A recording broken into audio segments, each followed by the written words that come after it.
What it do, y'all? It's your girl Makeup and Travel, and for today's video, your girl is here to bring you another video on my must-have must-gag series. This is my series I created inspired by Samantha March's Will I Buy It series.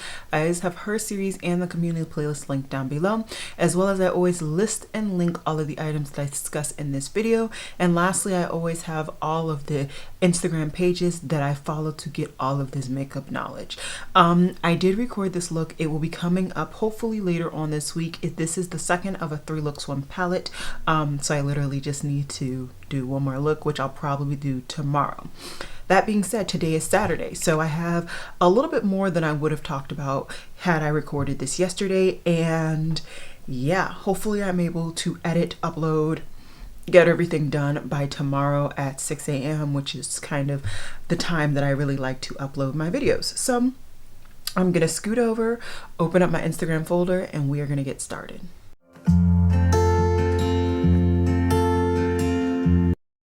Alrighty, so we don't have too much to talk about, but I did want to just discuss some things, so let's get to it.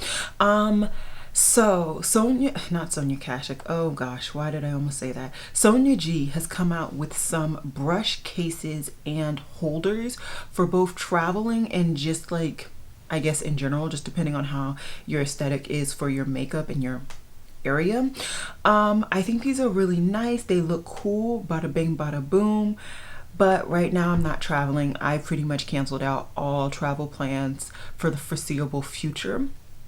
And so for me, this would not make sense to pick up. I also already have a pretty heavy duty makeup storage that I use when I do travel. And on top of that, I don't tend to put on a lot of makeup when I travel. I tend to do very minimum makeup, maybe once or twice, even in like a 2-week period. So for me, stuff like this just is not worth it, and it doesn't make sense for me. But if you do wear makeup every day, all day, even when you travel, or if you're an actual active makeup artist, this stuff would make sense. But just for me, it doesn't. But what I will say is I've enjoyed almost everything, not almost, I've enjoyed everything that I've picked up from Sonia G. So I would say just off of that alone, I'd recommend this stuff, but I personally will not be picking any of it up. Then Trend Mood has sneak peek that something is coming soon. It looks like it's something that she may be collaborating with, and it does look to be an eyeshadow product. I don't know if it's a palette, I don't know if it's an eyeliner, I don't know if it's eyelashes, I don't know anything really. I've just seen this sneak peek, like really quick teaser TikTok situation. Either way, it's interesting. So for me, I don't look at Trend Mood as an influencer. I just look at her Instagram as like a news Instagram, if you will, for makeup knowledge. So I've never really felt akin to her. So it's going to be interesting to see if I feel any type of way to really want to pick up this palette or this product because it's hers, or if it's because it's something that I actually am interested in picking up. Then we also see that Flawless Cosmetics is coming out with a new palette. It is called the Aurora palette. It looks interesting. It is basically blues and purples with a splash of a pink, and it looks to be maybe like a glittery black or something like that. It's only $39. And yeah, I think it's cute. I actually like the aesthetic. Honestly, that reminds me of the Aurora Lights, and I have seen the Aurora Lights when I was in Alaska. That was such an amazing experience that I will never take away. It was so nice. And yeah, I really enjoyed that experience. So like aesthetic wise, I am here for it, and this really does look aesthetically how at least the Aurora Lights I saw. I really do like the aesthetic, but it's just not, I just don't feel like I need eyeshadows right now. Like I enjoy watching people review them every so often, and I enjoy watching people see them using them, but I'm just really like, I'm okay to pick up 1 or 2 here or there and just enjoy my stuff, you know? In addition, Sleek is coming out with some new products. So they're coming out with an eyeshadow palette, a highlighter palette, and what looks to be maybe like a lip gloss or something. Yeah. All of this stuff, although cheap and probably, you know, decent for the price, nothing is really catching my attention. Although I have quite a few highlighter palettes, and not saying that I don't enjoy the formulas, because there are quite a few formulas in these highlighter palettes that I do enjoy, I don't think I need any more palettes, you know? Like, there's always going to be one or two highlighters that I reach for more than the others, and then like, what's the point of having a full-on palette? So that's an easy pass. The lip gloss, it's a lip gloss. I have like 10 in my collection. I'm trying to whittle them down. I'm good. And then the last thing is what, the eyeshadow palette. The eyeshadow palette, there's like one or two shades that I'm actually, oh, that looks cool. Like the like chartreuse greens look kind of cool. But that's about it. So overall, this collection is going to be a pass, but it's interesting to see that Sleek is still coming out with stuff. I felt like low-key they were no longer a brand, because I had heard nothing about them in quite some time. Devinah Cosmetics is coming out with the new collection. It's called their Halo Moon collection, and is coming out in May 2021. So it is right around the corner. I don't think they've come out with anything else this year. Honestly, I don't know. It's been hard for me to keep up with singles, and that's kind of why I stopped being so involved in like picking up singles myself, is because I found that I was buying duplicates and triplicates because I could not tell the difference, but I was still attracted to them. So it'll still be interesting to see what they come up with, but honestly, 9 times out of 10, I'm not going to pick it up. Viseart is coming out with another collection, and this is their Le Soleil La Play Etude collection. I don't really know. There's an eyeshadow palette, and it looks to be maybe like a lip gloss. The eyeshadow palette is very, very basic, very basic. And the lip gloss looks to be a bright orange, but it's probably going to be a lot subtler on the lips. I'm not even halfway interested in this palette. I feel like I have the things that I want from Viseart, and I believe now I only have one palette that I've kept over the years, and it is the Dark Matte. I love that palette. It's beautiful. Pigmentation is nice. But all of these other palettes, I'm just not interested. Then we have ColourPop. They're coming out with Color Sticks, which is basically an eyeshadow stick formulation. They should already be available by the time of this video, because they came out on April 13th at 10 a.m. PST. I talked about this when I did my update for my Project Pan. As much as I enjoy picking up shades and I may be like, oh, this is cool, I don't get enough use out of these. Now, what I would say is, I may like the more beigey one. I could see myself picking that up if it's a sticky base and using it as an eyeshadow base. But then again, I have quite a few eyeshadow bases already. I have one that I'm in the market of getting, hopefully eventually soon. So this is not something that I'm really reaching for. And honestly, like I've said time and time again at this point, ColourPop is just not a brand that I'm very invested to continue picking up from, and so this is definitely not going to be a product that's going to change my mind. Then we have Elie, and they're coming out with the setting spray, and it is their Blue Light Filter Protecting and Setting Mist. I think those are very interesting words to kind of market this setting spray. But you know, it's a setting spray for $42. I can't do it. I really can't. And so I'm not going to. It's just that simple. Honestly, you don't need to spend $42 on a setting spray unless it's like repurposing your face or something, or like polishing over your face. It just doesn't make sense to spend that amount of money. $20, fine. But like 40, it just doesn't make any sense. ColourPop is also coming out with some 4-pan palettes. And you know, the only reason I'm like halfway intrigued to talk about this is because this is definitely a smaller, more curated color scheme than they've done from some of their like 9 pans and their 12 pans, but it's the same general principle, if you know what I mean. Some lighter toned nude palettes. We have a darker toned nude palette. It looks like we have some like a light and like a mid-tone mauve pinky palette and like a darker one. It looks like they try to give different depths with very similar color schemes, which I will say, if that is actually how it comes out, and people are like actually picking them up and that's how it is, I commend ColourPop for attempting. I don't know how dark those darker palettes actually go, but as I've said time and time again, although I think 4 pans and, you know, 6 pans or whatever are cool and dandy, I don't think that I get the amount of creativity that I made from a bigger palette. So like 9 to 12 is like my sweet spot. I really enjoy that size of a palette. So this 4 pan isn't really aspiring anything new for me. I'm not very inspired, excited to pick anything up. And so for that reason, I'm going to go ahead and pass.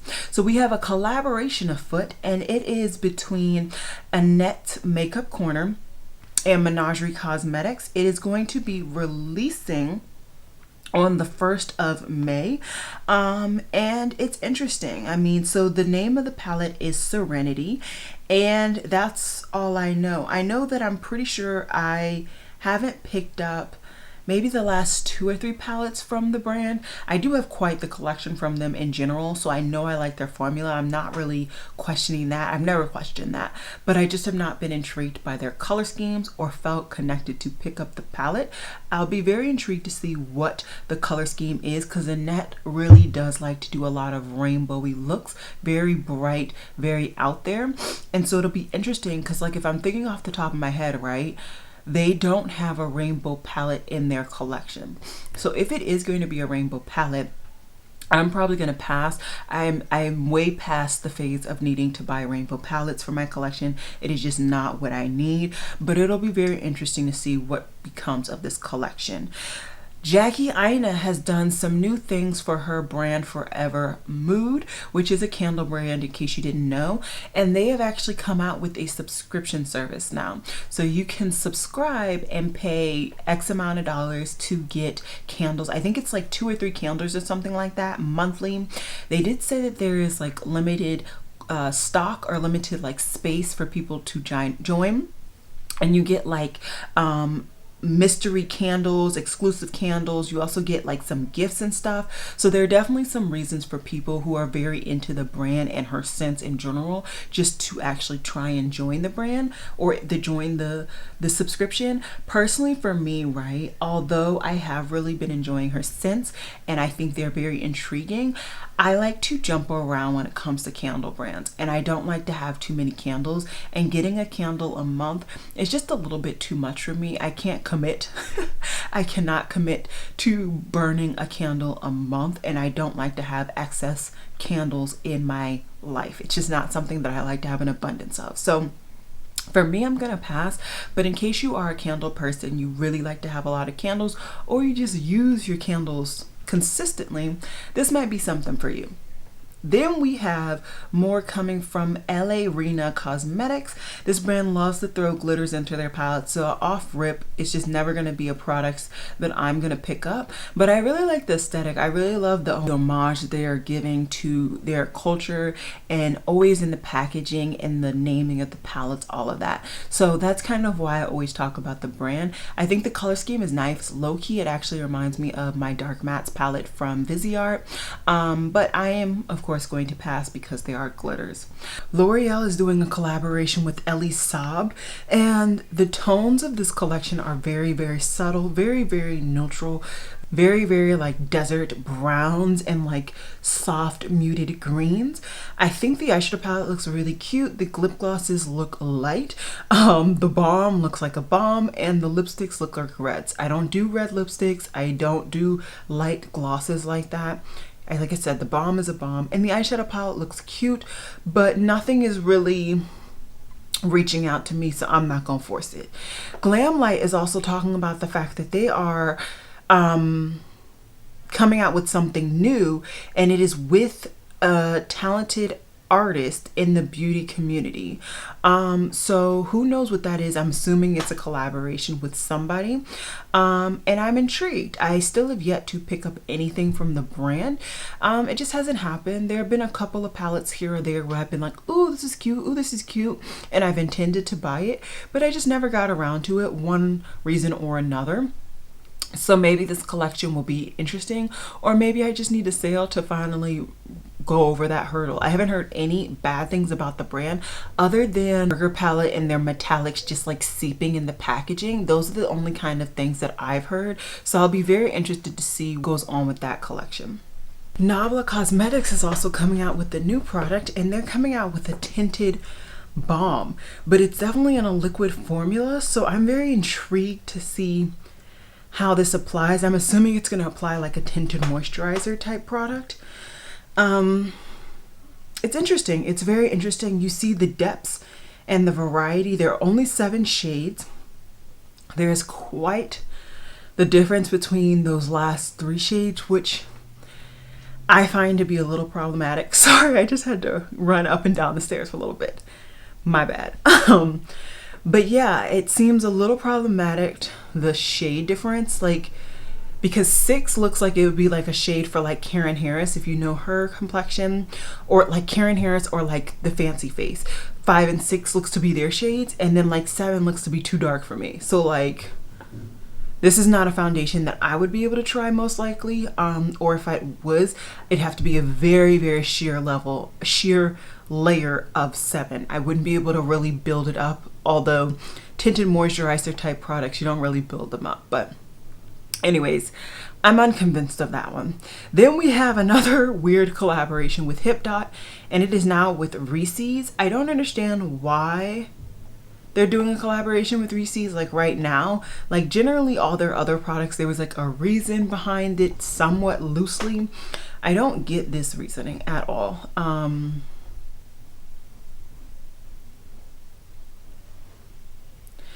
I think as always, their packaging is always on point. It's just perfectly aligned with whatever they're doing.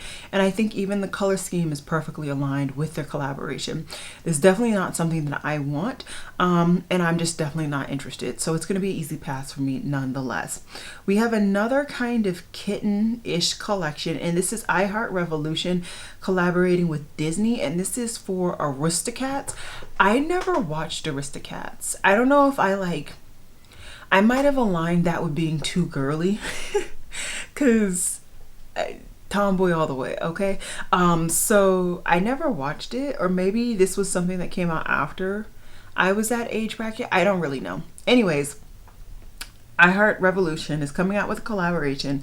It looks like they have a huge eyeshadow palette, highlighters, lashes, lip glosses, a mirror, and a paw brush. I'm not intrigued by anything, honestly. And it's been a while since I've really picked up anything Revolution at all. Not because the brand is bad, in my opinion. Honestly, I just can't be bothered. It takes too long for their stuff to get to the US, like to Ulta or something. And the last time I ordered from the brand directly, quite a few things came damaged, and I'm just not about it. So yeah, I'm not really interested in that collaboration. MAC is doing another launch in their MAC Underground program, and this is bringing back the cult favorite lip glass, I'm sorry. And this is I guess this is in the shade, the cult color, which is Squirt Balm. I'm confused. There's so many different things roaming around. Is this a balm or a gloss? Oh, I think this is like one of those like bullet lipsticks that are actually lip glosses, but they look like balm situations. It's coming out April 21st, and there is a limited 1,000 pieces available. Something like this, although I get like why brands do limited edition products, I just don't get that 1,000 units, that's it. Like, that's nothing. Okay, nothing at all. That's not even, you can't even say one state can have all of, everybody that would want one would have one. Like, that's literally minute amount of units, especially for MAC. So I'm not even gonna play myself. I'm not gonna pretend to fight for something like this. I can get something like this from the drugstore and it'd be a lot cheaper. So I am going to pass easily on that. Then we have Illamasqua. They're coming out with some new products. They're coming out with a correcting bronzer and a lip tint. So the correcting bronzer is supposed to neutralize redness and balance skin tone while creating a natural sun-kissed glow.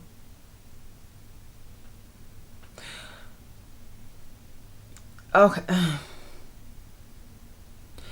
And then the lip balms have what looks to be 2 different shades in all of them. And there's like a chart that'll show you, like, with the 2 shades, what the end product will look like. I just feel like sometimes you do too much to try and be innovative and unique. Like, historically, right, somebody of my complexion, my richness, is not going to have redness on their skin. So what is that?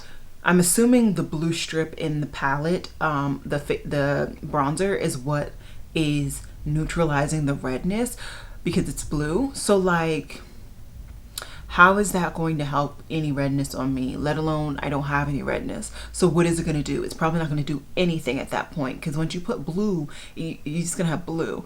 Then you have to... I'm unconvinced. I also don't have an easy way to really pick up Illamasqua like that. I think I would have to pick them up from, like, maybe Beauty Bay or like something like that. And I almost never make orders from places like that. So I'm just going to say that this is going to be a pass for me.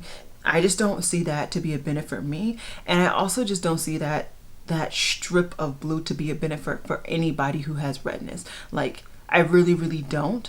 I just don't, especially, like, depending on your brush. Like, are you going to pick up enough of the blue? And if not, like, it's not like you can just dab in the blue to, like, get rid of certain red. I'm unconvinced.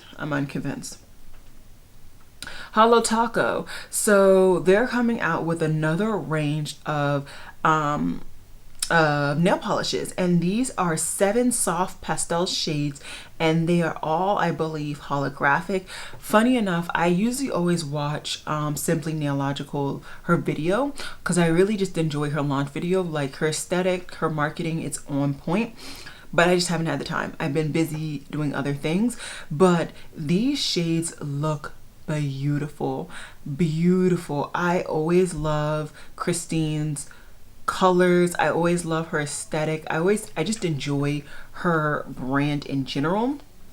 And I really want to watch the video so I can see the differences, because I do have quite a few of her holographic nail polishes already, and I would love to see, like, if it's necessary for me to pick up any of these from this collection. I'm not going to be one of those people who rush to get, like, the exclusive box or anything like that, and I'm probably not going to buy the whole collection just because that's not in my budget. But it is $14 each, or $98 for the collection box. I believe you can still get that $98 discount though, if you're just buying the full range after that box sells out. So yeah, I'm interested, but I don't know which one or if I'm going to pick up any, because I haven't watched that video to see. And if you do have some polishes from Holo Taco, Simply Nailogical, Christine, she always swatches all of the, like, pertinent shades that she has in her range compared to the new shades. So I always recommend just watch even just those clips on her video. She always does a really good job, and I really do appreciate it. Stila is coming out with a new bronzer and blush duo collection, and I feel like we need to discuss the lack of diversity in this range. They all look the same. So this is gonna be easy pass. Stila was already on a lot of people's crap list, okay, from stuff that they have done in the past. I don't know if a lot of people still remember all that stuff that they did, but they have done some very icky stuff, and I definitely took a break from them. Not that I was a huge Stila fan in the first place. I pretty much only bought their Stila glitters and glows and their shimmers and glows, and then after that I was like, okay, I'm good. And then I see this and I'm just like, so y'all are still up to y'all same shenanigans. Okay, cool. So yeah, super easy pass for me. $34 easily kept safe in my wallet. The last thing I want to talk about today with you guys is from Lois Cosmetics, and it is their Meet Me in the Underworld palette. I have a feeling I might have talked about this palette before we saw the inside or whatever, but now we see the inside, and there are red and green tones with a splash of some neutrals in there as well. I like the color scheme. I definitely think it's a really nice color scheme. I will say I feel like I have this in my collection, and I will say that I'm definitely not running to pick this up with that packaging. I really don't like the packaging. I don't, not at all. I like the vibes, I like the aesthetic, I like the theme, but that packaging, I don't like it. I really don't. But I like the colors in the palette. So maybe had that not been that situation, I might have considered picking it up. But like I said, I'm honestly just enjoying taking my time, testing out new products, getting use out of more products. So I'm not really in the mood or market, honestly, to be picking up more things constantly. So yeah, that's pretty much all I got to talk to you guys with today. Pretty much out of this whole video, the only thing that I'm halfway really interested in would be, of course, the nail polish from Simply Nail, Not Logical, and then the two kind of sneak peeks that we saw from Menagerie Cosmetics and Glamlight. But like I said, I don't know if I'm going to be picking either of those up. I need to see more and figure out, you know, budget-wise, where your girl is at that point. So that's all I got for you guys today. I hope you guys enjoyed this video, and as always, y'all, everybody's lives matters. Please be informed about your country's significance in that terminology. If you want some information that I have found helpful for people in the US, I always have it linked down below. I also have my social media down below, so you can feel free to follow me on any of those platforms, and I hope your foundation matches your neck. Bye guys.